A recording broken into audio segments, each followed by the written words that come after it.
The night of March 9th, 1943, was moonless over the Solomon Sea, and Seaman First Class, Robert Martinez, was about to discover something that would get him court-martialed or decorated, possibly both. The 20mm Oerlikon anti-aircraft gun he manned aboard the destroyer USS Nicholas had a theoretical effective range of 2,000 yards against aerial targets. In practice, at night, that number was closer to 200 yards, and even that assumed you could see what you were shooting at. The Japanese bombers approaching from the northwest at 8,000 feet were invisible against the black sky. No moonlight, no stars penetrating the cloud cover, nothing but the sound of unsynchronized engines that every sailor in the South Pacific had learned to recognize with dread. Betty bombers, Mitsubishi G4Ms, coming in for a torpedo run. Standard doctrine was clear. Wait for searchlights to illuminate the target, then fire controlled bursts at the lit aircraft, conserve ammunition, maintain fire discipline. Let the fire control director coordinate the defensive pattern. Martinez ignored all of it. Instead, he elevated his Oerlikon to maximum angle, pointed it roughly toward the engine sound, and opened fire. Not at where he thought the aircraft was, but at empty sky above and ahead of the sound. He fired a long burst, maybe 4 seconds, filling the darkness with a stream of tracers that arced upward like a fountain of fire. Then he did something that made absolutely no sense to anyone watching. He adjusted his aim and fired directly at his own tracers, at the point where they seemed to hang in the air before falling back toward Earth. If you're enjoying this deep dive into the story, hit the subscribe button and let us know in the comments from where in the world you are watching from today. 30 seconds later, a Japanese bomber exploded at 7,500 feet, hit by rounds that should have been mathematically impossible to aim. The explosion lit up 3 more Bettys in formation, and Martinez's neighboring gun crews, watching what he'd done, immediately copied the technique. By the time the attack ended 12 minutes later, the Nicholas had splashed 4 confirmed kills and 2 probables. Every single one had been hit using a firing technique that violated every principle of anti-aircraft gunnery that the United States Navy had taught for the past 20 years. The next morning, Martinez's division officer demanded an explanation. What Martinez described sounded like insanity or luck, certainly not a repeatable tactical innovation. But the gun camera footage told a different story. So did the mathematics, once someone bothered to work them out.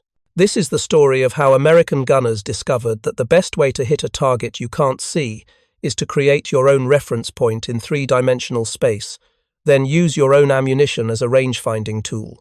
It's a story about perception, ballistics, and the human brain's remarkable ability to calculate trajectories that formal fire control systems couldn't touch.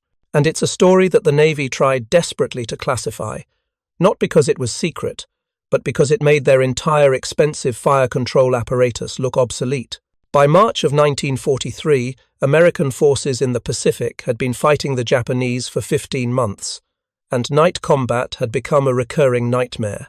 The Imperial Japanese Navy had invested heavily in night fighting capabilities, training their pilots and ship crews to operate in total darkness with a proficiency that terrified American commanders. Japanese optical technology was superb. Their binoculars and night vision equipment were often superior to American equivalents. More importantly, their pilots had trained for years in night operations, developing an almost supernatural ability to navigate and attack in conditions where American crews were essentially blind.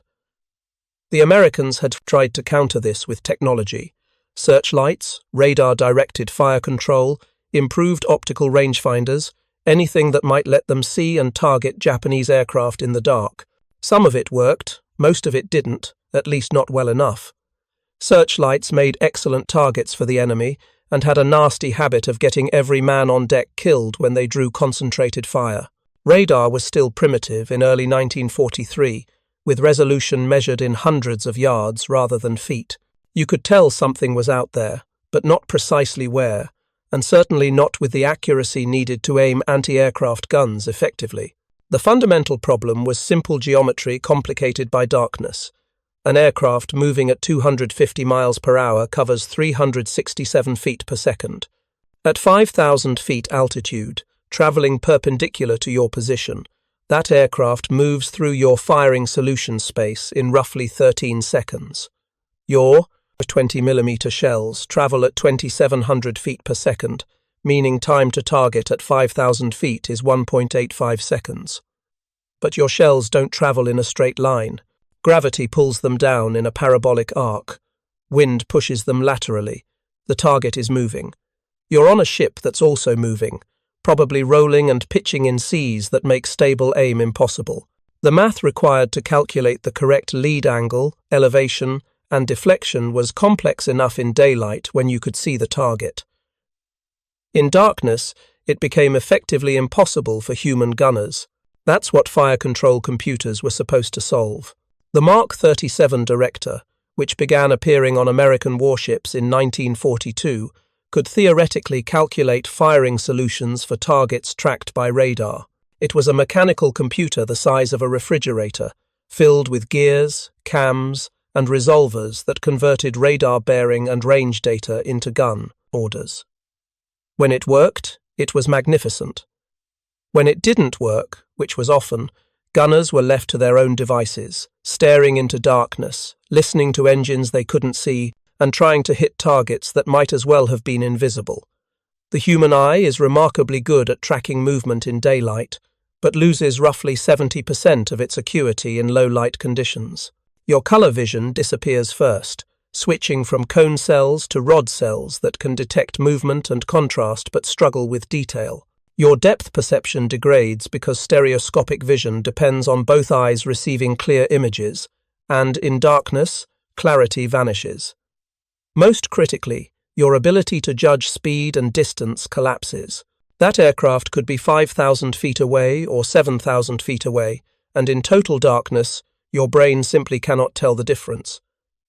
This wasn't a training problem or a courage problem. It was a neurological limitation of human vision operating outside its evolutionary design parameters. Humans evolved to hunt on African savannas in daylight, not to calculate three-dimensional intercept geometry in total darkness against targets moving at speeds no natural predator ever achieved. American anti-aircraft training in 1942 reflected this reality. The doctrine emphasized fire discipline, ammunition conservation, and reliance on fire control directors. Wait for searchlights or radar to provide targeting data, then fire controlled bursts at the designated aim point. Don't waste ammunition shooting blind. Don't give away your position with muzzle flash.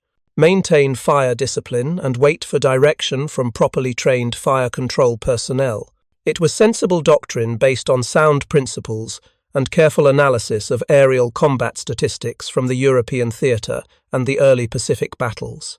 It was also doctrine written by men who had never stood on a pitching deck at 3 o'clock in the morning, listening to Japanese bombers circle in the darkness, knowing that at any second a torpedo might come slicing through the water toward your ship.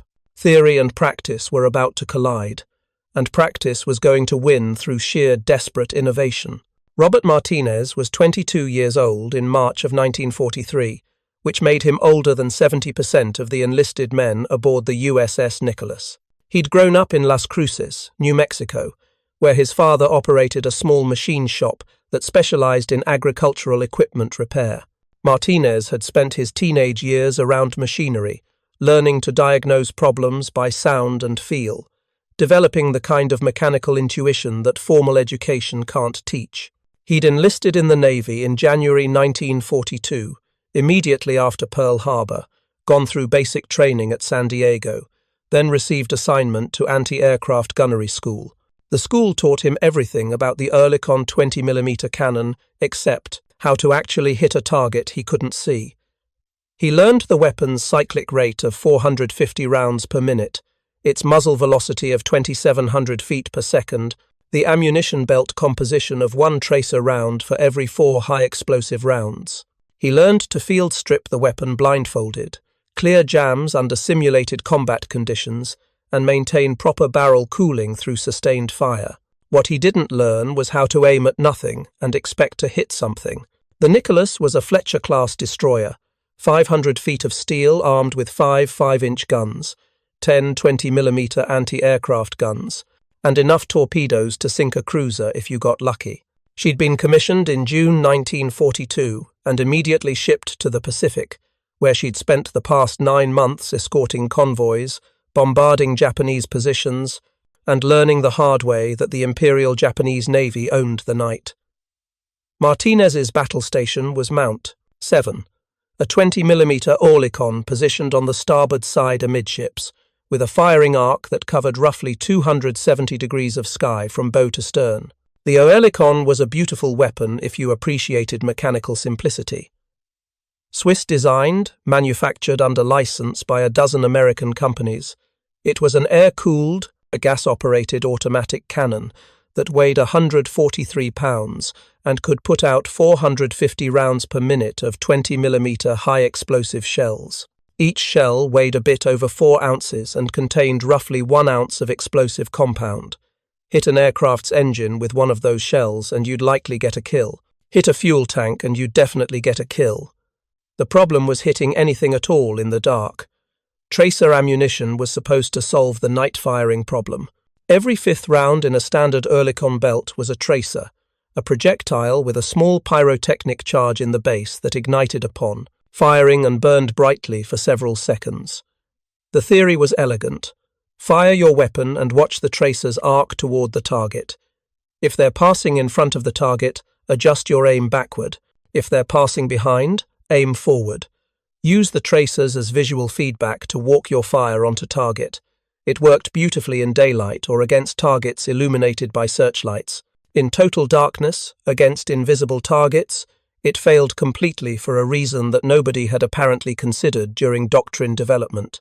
When you fire tracers at an invisible target, you can see where your tracers are going, but you cannot see where they're going relative to the target, because you cannot see the target.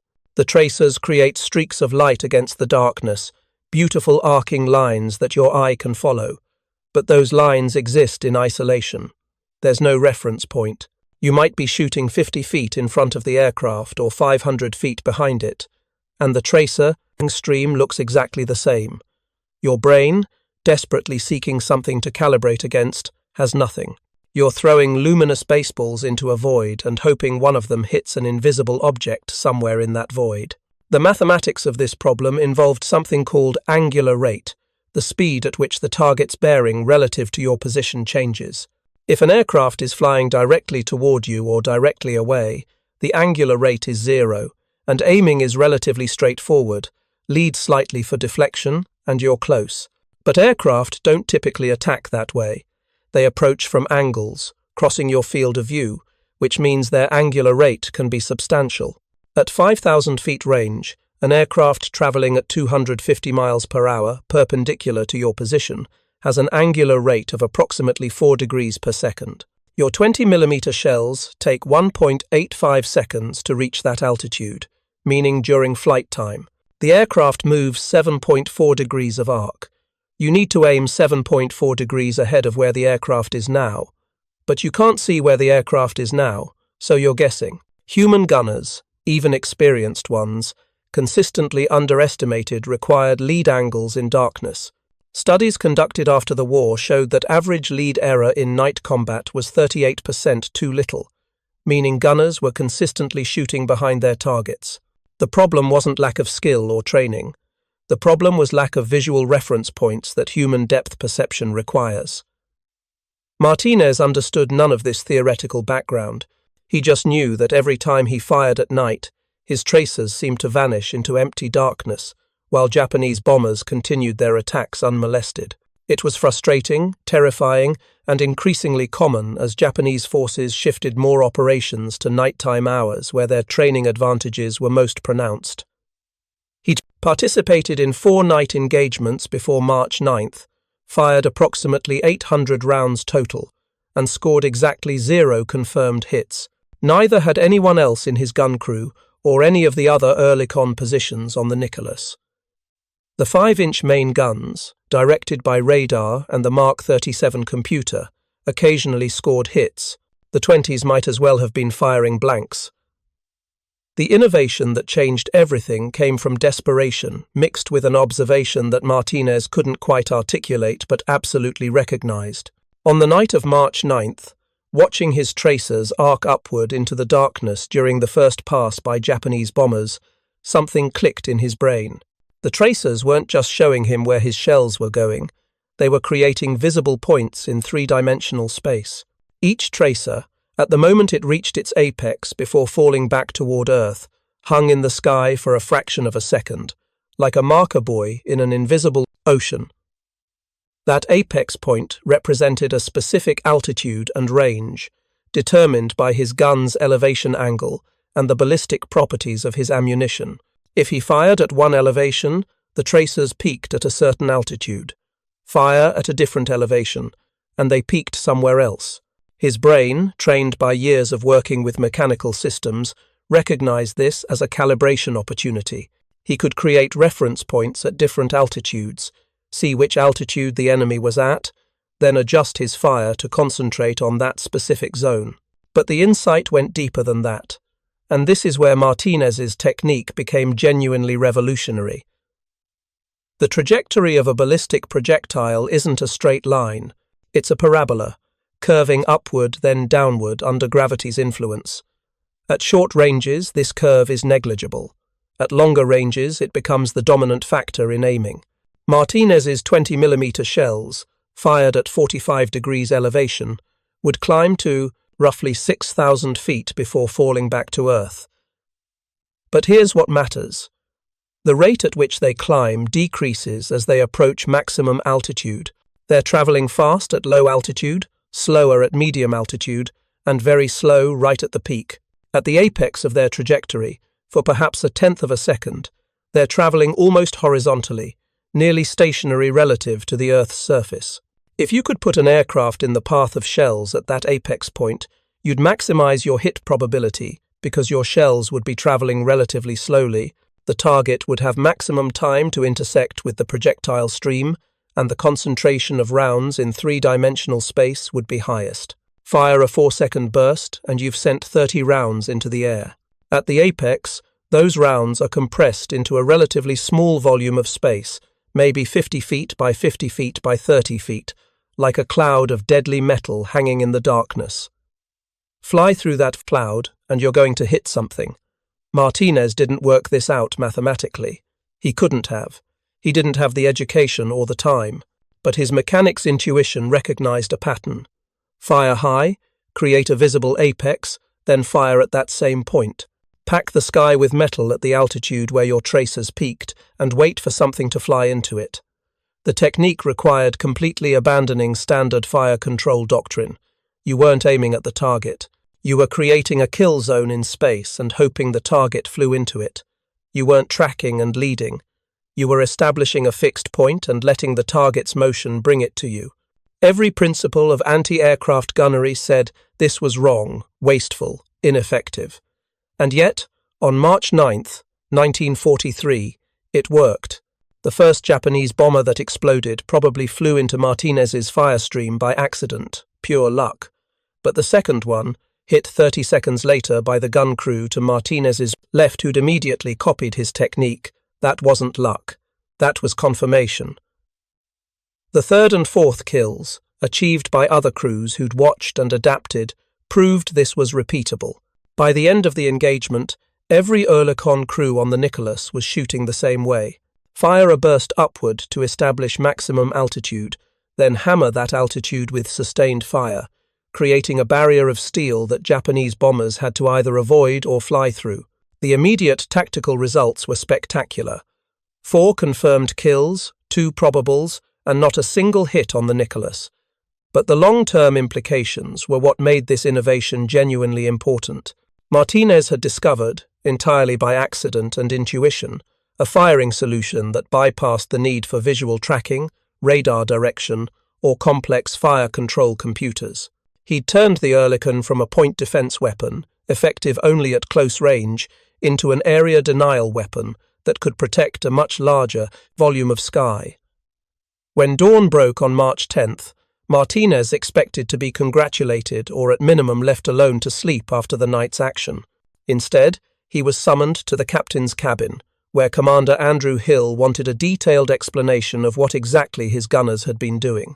Hill was a Naval Academy graduate, trained in the formal doctrine of naval gunnery, and what Martinez described sounded like voodoo. Shooting at your own tracers, creating reference points in empty air, abandoning target tracking entirely in favor of filling space with projectiles. It violated everything Hill had learned about fire control, and yet the results were undeniable. The Nicholas had achieved the highest kill ratio of any destroyer in the task force that night. Hill did something that not every commanding officer would have done.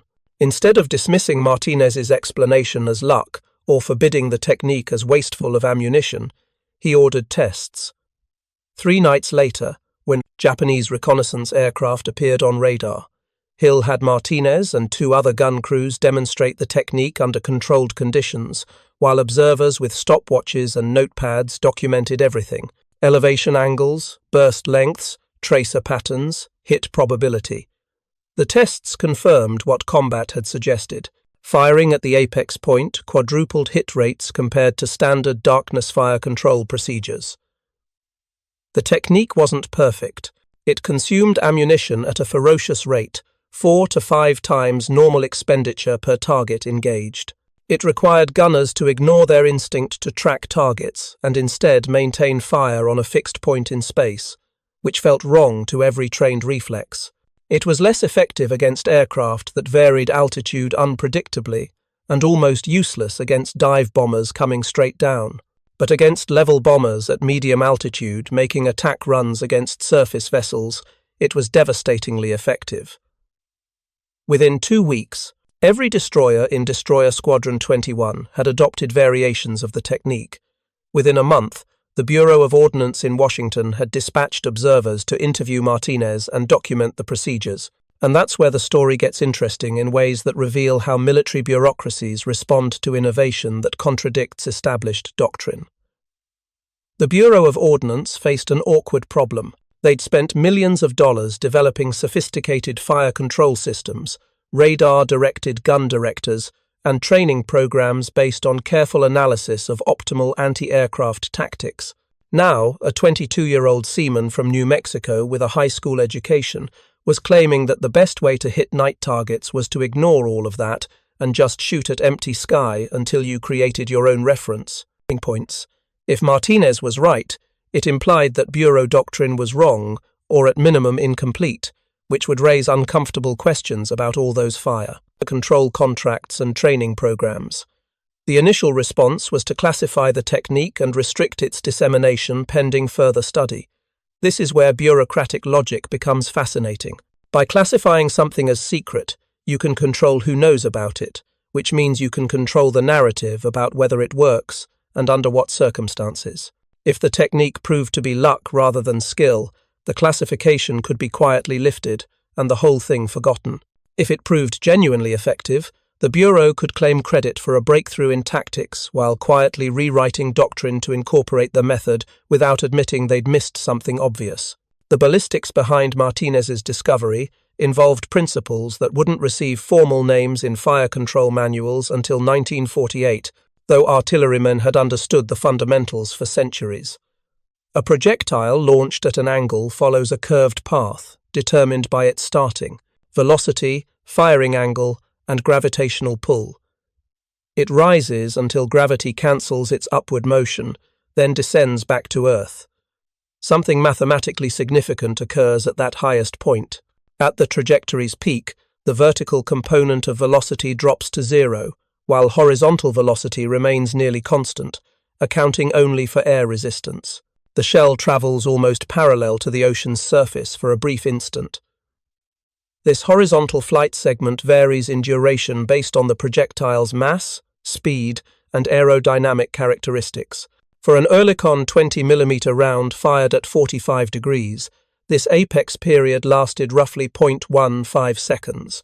During that interval, the shell moved approximately 50 feet horizontally, while rising or dropping fewer than 3 feet vertically. Practically speaking, this created a flattened portion of the arc, where the projectile lingered in space longer than anywhere else along its path. Fire control specialists understood this academically, but standard procedures focused on tracking visible targets and calculating intercept points. The underlying assumption held that gunners could observe their targets, measure their movement, and position projectiles in their path. Martinez's breakthrough reversed that entire framework. Rather than adjusting aim to meet a moving target, he established a stationary point in space and allowed the target to meet it. The distinction seems subtle but proved profound, especially when visual tracking became impossible. The clustering of projectiles at the apex provided the other vital element. Firing a 30-round burst over 4 seconds doesn't send all rounds along identical paths. Each shell exits the barrel at a slightly different instant, when recoil vibration and the ship's movement have shifted the gun to a marginally different position. This scatter pattern, termed dispersion, ordinarily reduces accuracy because rounds spread across a larger spatial volume. At the apex, however, dispersion became advantageous. The rounds distributed horizontally and laterally, while maintaining nearly constant altitude, forming a wide mesh rather than a tight stream. Experiments at the Naval Proving Ground in Dahlgren, Virginia, during May 1943, measured this spread precisely. A 4-second Oerlikon burst at 45 degrees created a pattern at peak altitude, measuring roughly 80 feet across, 60 feet front to back, and 40 feet vertically. That volume of 192,000 cubic feet contained 30 explosive 20mm shells. Any aircraft traversing that space faced approximately 48% probability of sustaining at least one hit, assuming typical medium bomber cross-sections of around 400 square feet. Standard tracking fire in darkness produced dramatically different results. Without visual references, gunners constantly adjusted aim based on speculation rather than observation. Their rounds scattered across 500,000 cubic feet or more, reducing hit probability below 8%. Martinez's method achieved 6-fold better accuracy by embracing a counterintuitive truth. Abandoning target tracking produced superior results when tracking was impossible. Human visual processing evolved to follow moving objects against stationary backgrounds. A predator moving through vegetation, a bird crossing the sky motion against static reference frames. Total darkness eliminates all reference points. The brain's tracking mechanisms fail without calibration data. Martinez's tracers supplied artificial references, essentially generating a fixed background for measuring other movement, or rather, establishing a fixed point requiring no tracking whatsoever. The tracers functioned not as aiming tools but as 3-dimensional navigational markers. Lieutenant Commander Thomas Heading arrived aboard the Nicholas in April 1943 to assess the technique. His background in astronomy, having taught celestial navigation at Annapolis before the war, gave him immediate insight into Martinez's innovation. Heading recognized the method as fundamentally identical to how navigators employ stars for position determination. Establish known reference points, measure angles relative to those points, apply geometry to calculate position. Martinez was executing the same process, substituting tracer rounds for celestial bodies. Heading's report to the Bureau of Ordnance, dated April 26, 1943, translated Martinez's intuitive discovery into formal mathematical language. The document included trajectory computations, dispersion analyses, probability matrices, and implementation recommendations. It also contained a politically crucial element that would determine whether the technique flourished or withered. Heading characterized standard fire control doctrine not as incorrect, but as incomplete. Existing procedures were optimized for visible targets and required enhancement for zero visibility conditions. This diplomatic framing prevented bureaucratic suppression of the innovation.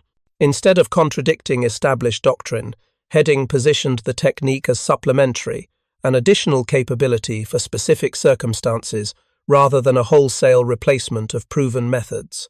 The Bureau of Ordnance could embrace this presentation without conceding their previous guidance had been insufficient. By June 1943, training schools were teaching the method under the designation Indirect Apex Fire Control, terminology that conferred official legitimacy rather than suggesting improvised desperation.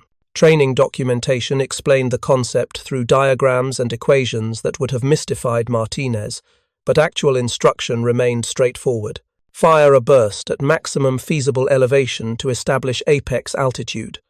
Observe where tracers peak. Fire continuous bursts at that identical elevation, generating a barrier. Maintain that barrier throughout the enemy's approach. Avoid tracking individual targets, sustain the barrier, and allow targets to intersect it. Adjust elevation only when radar or observers indicate different target altitudes. The technique's genuine revolutionary quality lay in its accessibility. Fire control computers demanded specialists for operation and maintenance. Radar systems required trained technicians. Apex firing needed only ammunition and gunners willing to suppress their instinct to chase targets. Vessels lacking sophisticated electronics could implement it immediately. Smaller ships like destroyer escorts and patrol craft, typically equipped with minimal electronics, suddenly acquired effective night air defense. The method democratized anti-aircraft capability throughout the fleet. If you find this story engaging, please take a moment to subscribe and enable notifications. It helps us continue producing in-depth content like this.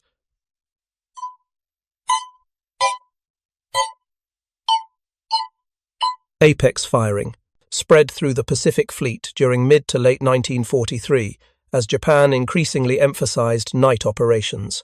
American air dominance made daylight missions suicidal, prompting Japanese commanders to shift attacks to darkness, banking on superior nocturnal training to offset American material advantages. Instead, they encountered a defensive approach that neutralized their training edge by eliminating visual tracking requirements.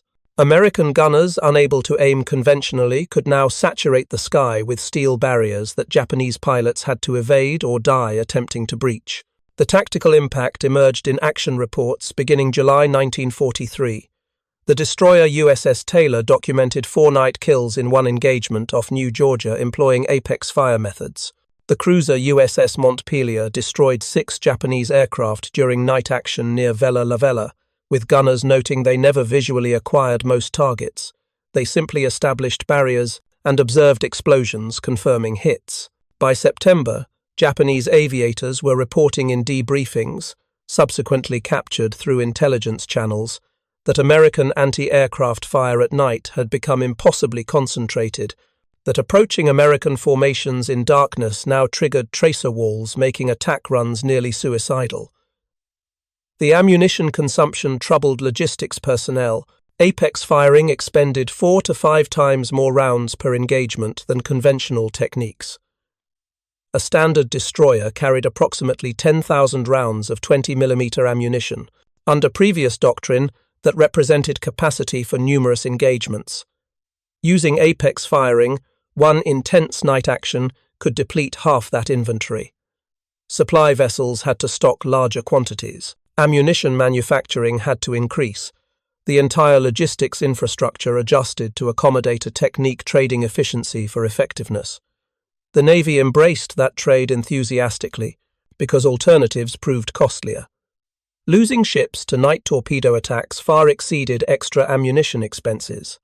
A Fletcher-class destroyer cost roughly $6 million and carried 300 crew. 10,000 rounds of 20mm ammunition cost approximately $5,000. If apex firing prevented even one ship loss annually, it paid for itself hundreds of times over. Financial analysts calculated the numbers and determined Martinez's technique ranked among the most cost-effective tactical innovations of the Pacific War. Japanese countermeasures evolved quickly. By October 1943, bomber crews were varying altitude unpredictably during approaches, climbing and diving to avoid sustained exposure at any single altitude where American gunners could establish effective barriers. This somewhat reduced the technique's lethality, but also degraded Japanese bombing accuracy, since pilots had to concentrate on evasive maneuvering rather than stable attack runs. Even when apex firing failed to score kills, it disrupted Japanese attacks sufficiently to diminish their effectiveness. Certain Japanese units attempted overhead attacks, diving vertically where apex firing proved ineffective. This occasionally succeeded but exposed bombers to fire from multiple vessels simultaneously and demanded exceptional pilot skill executed in darkness. Most pilots attempting vertical night dives crashed into the ocean without releasing ordnance. The tactical equilibrium shifted decisively toward defenders, and Japanese commanders recognized it. Intelligence intercepts from November 1943 referenced American fire dome techniques, rendering night attacks prohibitively expensive. The technique's success generated unexpected complications. Gun crews became overconfident, establishing apex barriers at maximum range, even when conventional tracking fire would have been more suitable. Ammunition waste became widespread as gunners concluded. More barriers always proved superior, firing continuously rather than awaiting confirmed targets. Commanders had to impose fire discipline protocols, specifying apex firing was authorized exclusively when targets were radar confirmed but visually unacquired, not as blanket replacement for aimed fire. Friendly fire posed another challenge. Apex barriers couldn't distinguish between Japanese and American aircraft. Several incidents occurred where American night fighters returning to formations flew through apex fire from their own ships. Most survived through luck and the relatively sparse fire density at extreme range, but 3 documented cases involved American aircraft sustaining friendly fire damage. The solution required improved coordination between ships and aircraft, with designated approach corridors established as protected zones where apex firing was prohibited. Fighter directors aboard carriers had to synchronize with destroyer screen commanders, ensuring American aircraft avoided barrier zones. Formal doctrine revision appeared in November 1943 as a supplement to fleet training publication 223, Anti-Aircraft Gunnery. The supplement devoted 8 pages to indirect apex fire control, complete with trajectory illustrations, recommended elevation tables for various weapon types, and tactical implementation guidance. The document carefully omitted mention that a Seaman first class had invented the technique, instead crediting fleet experimentation under combat conditions. Martinez's name appeared nowhere in official documentation. He seemed unconcerned. By November, he'd advanced to gunner's mate second class and transferred to the destroyer USS Fletcher, where he trained new gun crews in techniques now constituting official Navy doctrine. He fought through the war's remainder, survived, and returned to New Mexico in 1946, resuming work in his father's machine shop. He never pursued recognition for his innovation and discussed it only when directly questioned by veterans organizations decades later. His perspective, expressed in a 1987 interview, reflected characteristic modesty. I just did what made sense at the time, figured out how to see what I was shooting at by making my own reference points. Didn't seem like a big deal. Post-war analysis of apex firing appeared in various naval research publications through the late 1940s and 1950s. The technique's effectiveness was indisputable, quadrupling night hit rates compared to pre-March 1943 baselines. Researchers also identified constraints. The method worked optimally against targets at medium-altitude flying relatively straight courses. It proved less effective against low-altitude attackers, high-altitude bombers, or maneuvering fighters. Effectiveness decreased substantially at ranges exceeding 3,000 yards, where dispersion grew excessive. It required clear weather clouds, or precipitation obscured tracers, making apex identification impossible. What most surprised researchers was how long discovery had taken. The physics weren't complex. The ballistics were thoroughly understood. Every gunnery officer knew projectiles followed parabolic trajectories with apex points. Yet nobody had synthesized those facts into tactical innovation until Martinez did so under combat pressure. The post-war assessment concluded that peacetime doctrine development, regardless of rigor, couldn't anticipate every combat scenario. Personnel in the field, confronting immediate survival pressures, would consistently innovate faster than bureaucracies could plan. This realization significantly influenced post-war military culture. The services became more receptive to field modifications and bottom-up tactical innovations. Formal programs emerged to document and assess ideas from junior personnel. The concept of lessons learned became institutionalized, with databases tracking innovations from every conflict and disseminating them fleet-wide. Martinez's innovation became a case study taught at military academies, exemplifying how critical insights often originate from unexpected sources. The technique itself became obsolete by the early 1950s with proximity-fused ammunition and radar-directed fire control systems accurate enough to track targets automatically. Modern anti-aircraft systems didn't require gunners creating reference points because computers could calculate intercept solutions faster and more precisely than any human. But the underlying principle, establishing fixed points in space and allowing targets to come to them, influenced subsequent defensive systems. The Phalanx close-in weapon system, deployed in the 1980s, employs a similar concept at much shorter ranges, generating a projectile wall that incoming missiles must penetrate. Soviet naval doctrine studied American apex firing techniques exhaustively through captured documents and defector interviews. Soviet anti-aircraft doctrine in the 1950s incorporated comparable concepts adapted for their weapon systems and tactical requirements. The idea propagated globally because it addressed a universal challenge: engaging targets you cannot clearly observe. Even armies primarily concerned with ground warfare adopted variations of the technique for anti-aircraft defense in limited visibility conditions.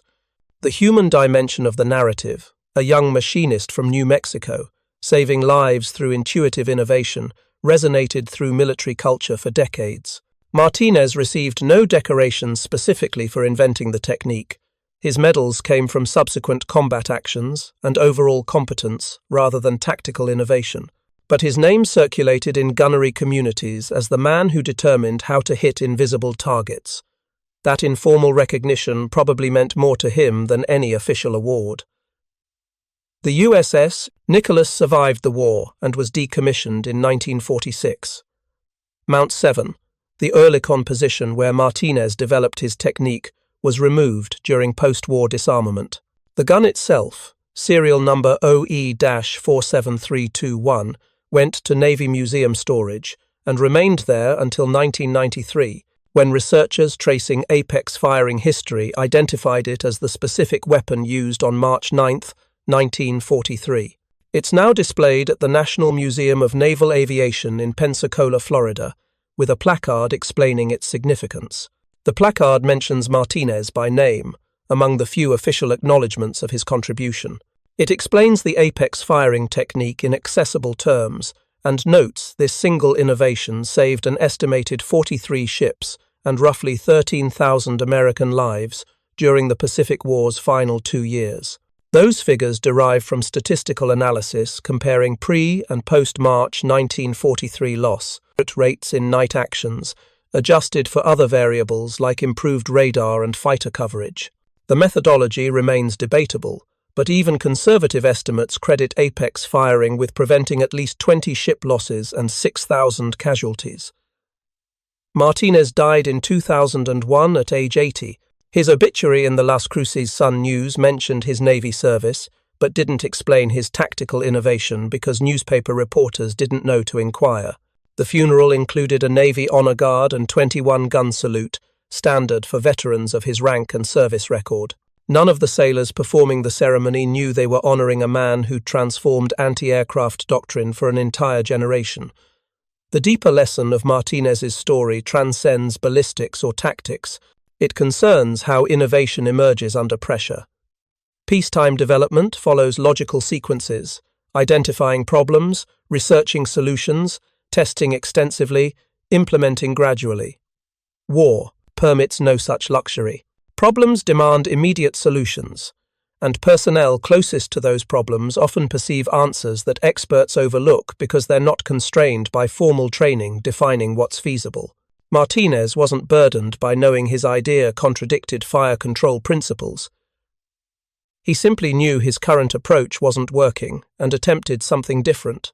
That freedom to experiment, born of desperation and enabled by chaos, produced a breakthrough that formal research programs had missed despite superior resources and more time. The narrative validates the often dismissed notion that sometimes the person with least training perceives the clearest path forward precisely because they're not blinded by doctrine. Modern militaries struggle with this equilibrium. How do you preserve discipline and standardization while encouraging innovation? How do you prevent hazardous improvisation while rewarding effective adaptation? The answer appears to involve creating formal channels for informal innovation systems that capture and evaluate field modifications before uncontrolled proliferation, but rapidly enough to matter in combat. It's a difficult balance, and Martinez's story illustrates both the necessity for such systems and the reality that optimal innovations will always outpace bureaucratic processes. The technique he invented in 4 seconds of desperate inspiration required the Navy 6 months to formally document, test, and promulgate. By that time, word of mouth had already distributed it through half the Pacific Fleet. The formal documentation merely legitimized what combat had already validated. That pattern innovation preceding authorization appears repeatedly throughout military history, and likely will continue as long as humans wage war. Necessity doesn't await approval. The mathematics of apex firing were eventually integrated into fire control computer programming. The Mark 56 director, introduced in 1944, included algorithms calculating optimal apex points automatically and directing guns to maintain barriers without manual intervention. The computer was executing what Martinez had done intuitively, but faster and more accurately. That automation freed gunners to focus on other responsibilities while the system sustained barriers automatically. By 1945, the most advanced vessels could generate overlapping apex barriers at multiple altitudes simultaneously, creating layered defenses that Japanese aircraft had virtually no prospect of penetrating. But the computer couldn't have created those algorithms if Martinez hadn't first demonstrated the concept worked. The programmers were encoding solutions to problems Martinez had identified and solved manually. His innovation enabled automation by proving what was possible. That sequence, human intuition leading to mechanical implementation, appears throughout technological history. Someone accomplishes something impossible manually. Then engineers determine how to make machines do it reliably. Martinez was the proof of concept for an entire generation of fire control automation. The social dynamics of innovation also deserve attention. Martinez was enlisted, young, and from a background not traditionally considered intellectual. In peacetime, his ideas might have been dismissed or credited to someone higher ranking. Combat created an environment where results mattered more than credentials. When his technique worked, rank became irrelevant. Officers wanted to understand his method and how they could replicate it. The normal barriers to bottom-up innovation collapsed under survival pressure. Post-war, those barriers partially re-emerged. The formal documentation didn't credit Martinez. The technique became Navy property, disseminated as official doctrine without acknowledging origin. This typifies institutional knowledge capture. Organizations absorb innovations and reframe them as institutional products rather than individual insights. It's not necessarily malicious, simply how bureaucracies function, but it does mean future generations learn the technique without learning the story, losing the context of how innovation actually occurs. That context matters because it shapes how people conceive their own potential to contribute. If sailors believe only officers or engineers can develop new tactics, they won't attempt it. If they know a 22-year-old machinist fundamentally altered anti-aircraft doctrine through desperate improvisation, they might view their own problems differently. The stories we tell about innovation influence whether people believe innovation is accessible to them. Martinez's story affirms it is. Comparative analysis with other nations' approaches reveals intriguing differences. British anti-aircraft doctrine remained more conservative throughout the war, emphasizing directed fire from centralized control systems.